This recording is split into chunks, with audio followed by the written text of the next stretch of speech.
Hello, xin chào các bạn đã quay trở lại với review 5 phút. Mở đầu trailer tập 231 Đấu La Đại Lục là hình ảnh đại sư đang cùng tất cả mọi người bàn bạc chiến thuật cho đợt ra quân thứ hai.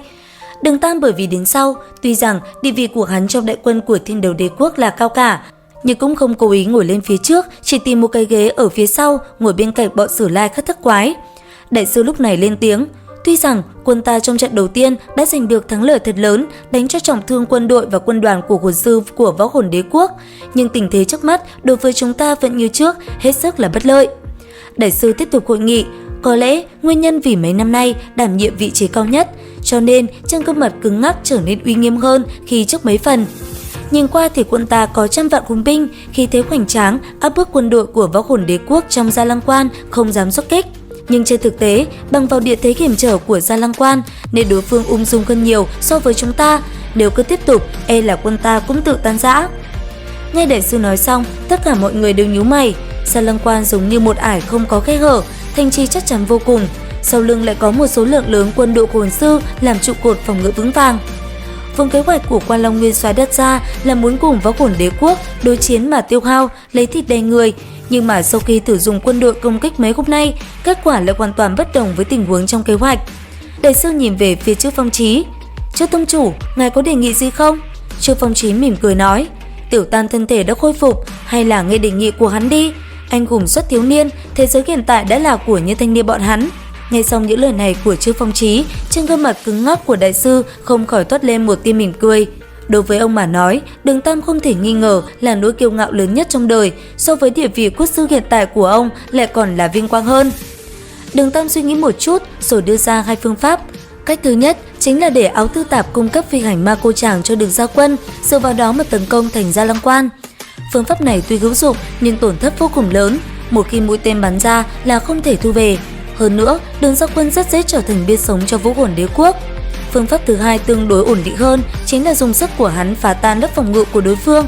Hắn không dừng lại mà nói tiếp. Đương nhiên đối với chúng ta, cách làm tốt nhất chính là đồng thời kết hợp cả hai biện pháp.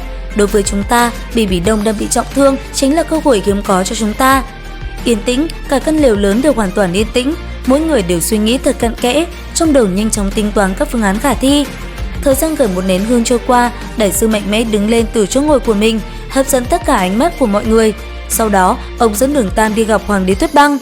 Không cần hỏi, mọi người cũng nhìn ra, đại sư sau khi tính toán cẩn thận đã hoàn toàn bị đề nghị của Đường Tam làm cho động tâm. Cũng trong lúc này, Đại Thiên Sứ Thần Điện, Thiên Nhận Tuyết vẫn đang trong quá trình hoàn thành đệ bác khảo của mình.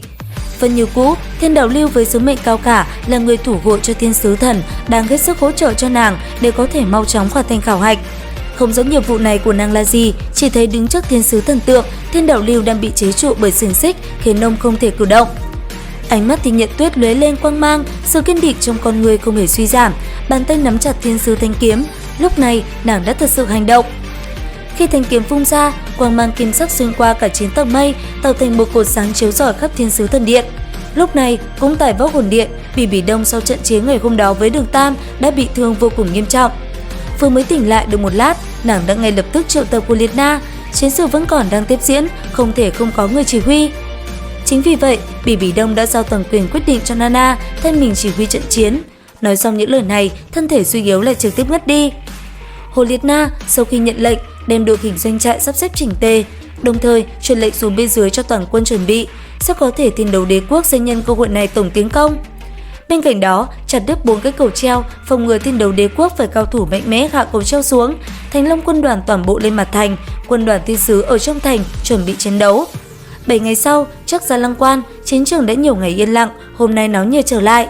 Lần này, trăm vạn đại quân của Thiên Đấu Đế Quốc cơ hồ đã điều động toàn bộ, khinh kỵ binh có tốc độ nhanh nhất. Trọng kỵ binh kiên cố, trọng bộ binh còn có số lượng lớn bộ binh, toàn bộ bày trận chậm rãi tiến về phía trước. Mặc dù quân đội có số lượng đông đảo, nhưng lấy quân đoàn làm đơn vị, trật tự chỉnh tề chậm rãi tiến lên. Liệu rằng cuộc chiến này sẽ diễn ra như thế nào? Cùng theo dõi kênh để biết thêm chi tiết nha. Video đến đây là hết. Xin chào và hẹn gặp lại các bạn ở những video tiếp theo.